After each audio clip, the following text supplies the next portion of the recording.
Becoming her at 50 wasn't about weight loss or motivation. It was about deciding the standards in which I live by and what I'm no longer willing to negotiate on.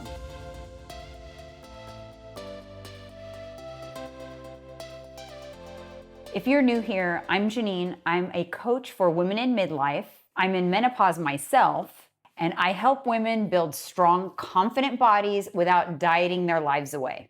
So in this video, I want to talk to you guys about the standards in which I choose to live my life by now. They're not goals, they're literally standards. Standard number one, exercise. I choose to move my body regularly because it's just who I am now. I am somebody who works out. I am somebody who has made fitness a part of my everyday life. I strength train because I value a fit, toned, and strong body. I don't punish myself with exercise, and I do not do things that I don't enjoy doing. And when it comes to exercise, I no longer quit when I'm not motivated. I exercise regardless of what my motivation is and regardless on whether or not I want to. I do this because exercise is now a standard. So my movement is not based off of a mood.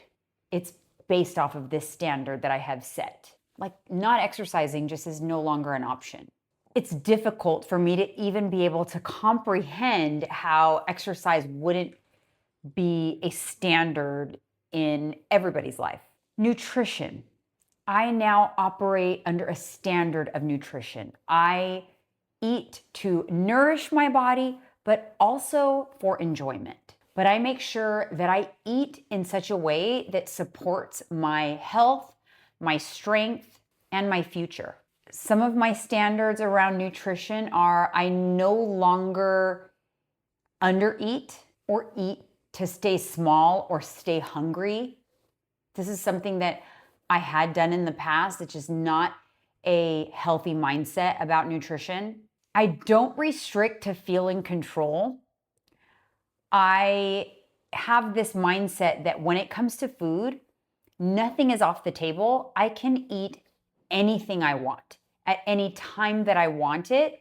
I just can't eat as much of anything I want at any time I want it.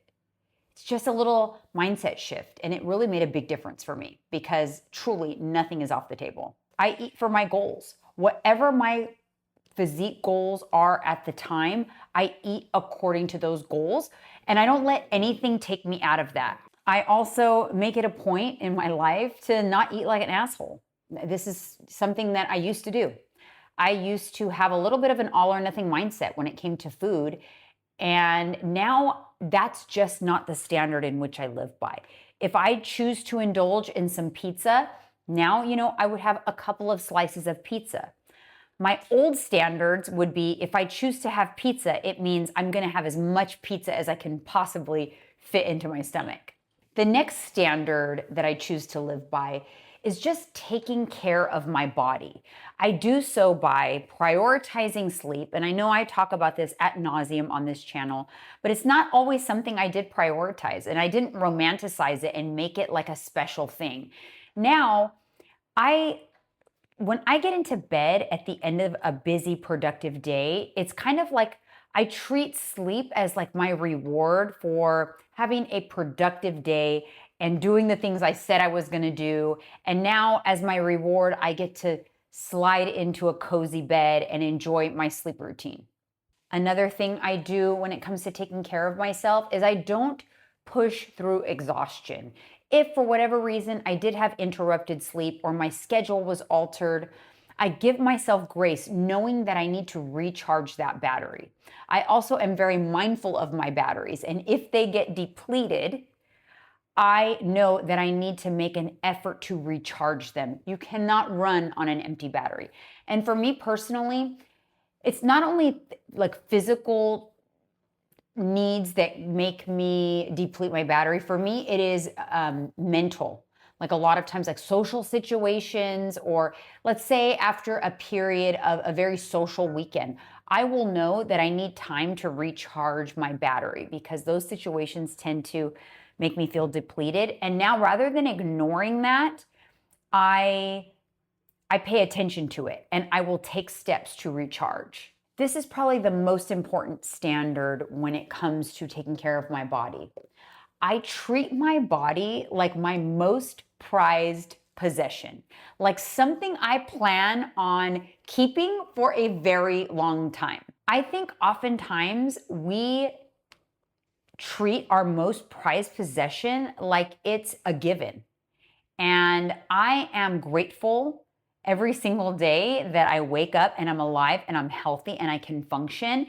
And I want to make that be the case for as long as possible. So in order to do that, I treat myself better than my car or my most expensive handbag. And I feel like so many people don't do that. They don't think about it that way.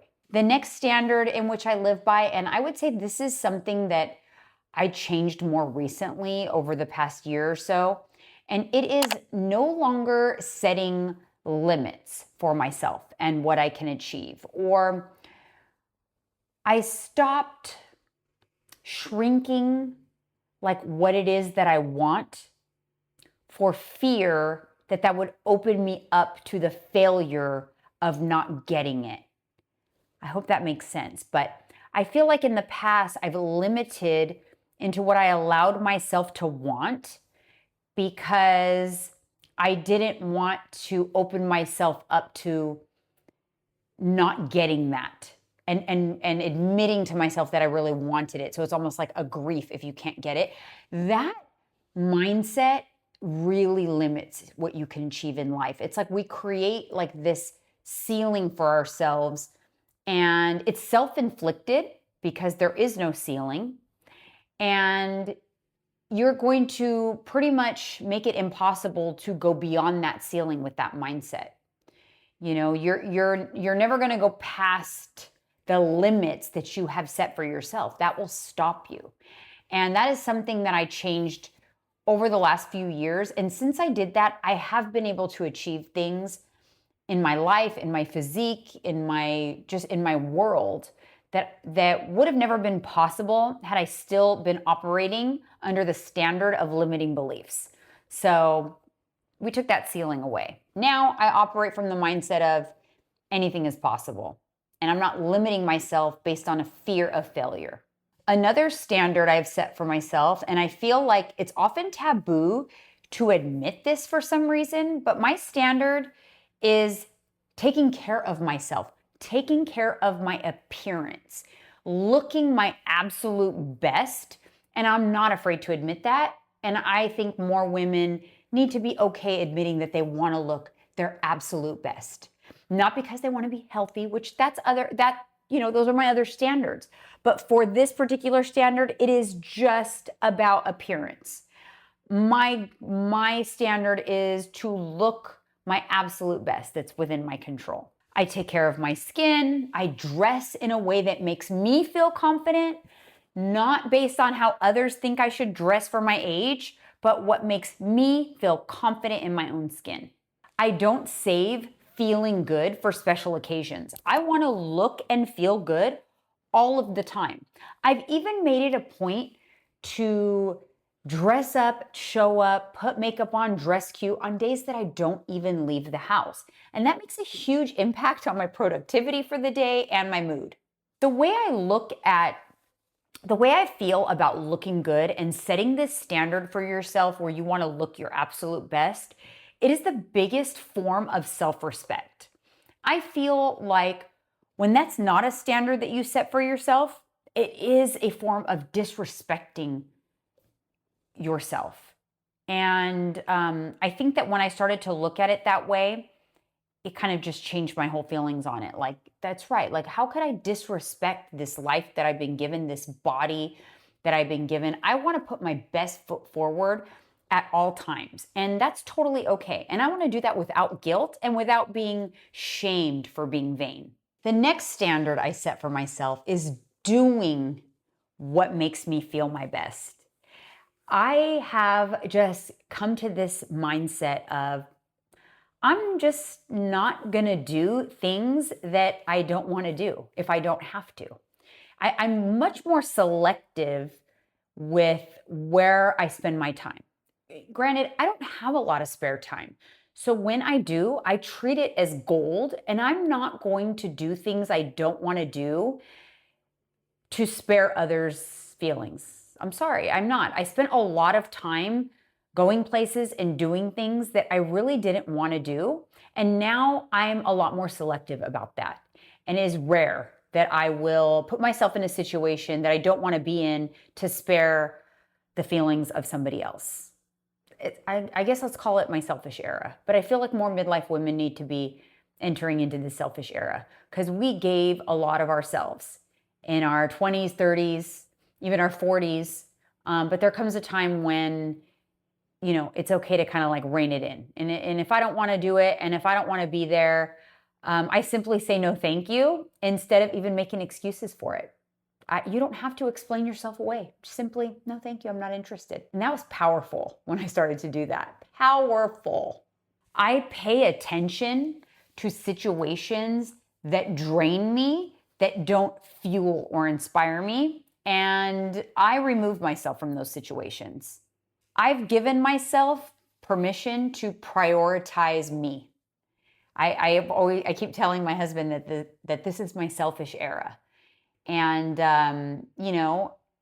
when you're an empty nester, you've raised your kids and you're in like this different stage of life, that's the perfect opportunity to do that. And so I've really embraced this particular era in that regard. One of my favorite standards that I've set for myself is the standard of seeking joy in the little things. Like, it is very important to me that on a daily basis, I live from a place of inwardly, I think of like from a place of gratitude and really digging deep and determining what sparks joy in my life. Like, what brings me joy? I'm going to do more of that. It's like making an effort to do more things that spark sheer joy in my life. I feel like so many people, they're so busy in the day-to-day that they don't stop to think about the things that they actually make them very happy, and they don't make an effort to do more of those things. There was a time a couple years ago, a year and a half ago, where I remember having a conversation with my husband, and I was like, I can't tell you what I enjoy doing. I can't even answer that question. I don't even have a hobby, or I can't say, wow, I love doing insert blank. I couldn't think of one single thing. And that's a concern. And I feel like a lot of women kind of fall into that trap. And I'm happy to say that's a standard I live by now. Do things daily that spark joy and really have gratitude for that joy in the moment. Walk in the sunshine. I take a ride on my e-bike. I listen to my favorite playlist while I'm taking a self-care shower. I just really let myself be in those moments and feel the joy, and it becomes addicting. And then you will seek more things in your life that bring out that same joy. This is next standard that I've set for myself. It's a big one, and it has definitely affected my life. But I have prioritized and made it a standard to protect my peace at all costs. And that has led to me removing myself from situations that maybe might spark judgment towards me from others. But I had to do what was best for me, my mental health, my immediate family, and I have no regrets on that. I have made it a standard that I do not let anyone or anything take me out of my peace. If there is something in my life that continuously takes me out of my peace, that thing will come out of my life. And that is a standard that I have set, and I'm steadfast in that standard. I have clear boundaries. I don't engage in gossip or things that don't involve me or things that don't align with my values. I come from a place of peace. I choose calm, clarity, and most of all, emotional safety, which I have not always done.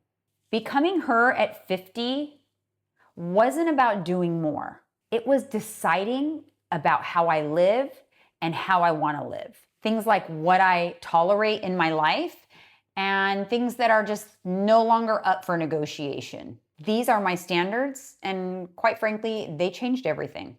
In this video, I touched upon how appearance was one of my new standards. On the next video, I want to dig deeper into that. I want to go over specifically my beauty standards. What does that actually mean for me in everyday life? My skincare, my style, what is that standard exactly? So it's going to be a good video. Thank you guys so much for tuning in to this Midlife Glow Up series, where I post a glow up style video every single week to hopefully help you thrive in midlife as well. Thank you so much for tuning in, and I will see you in the next video.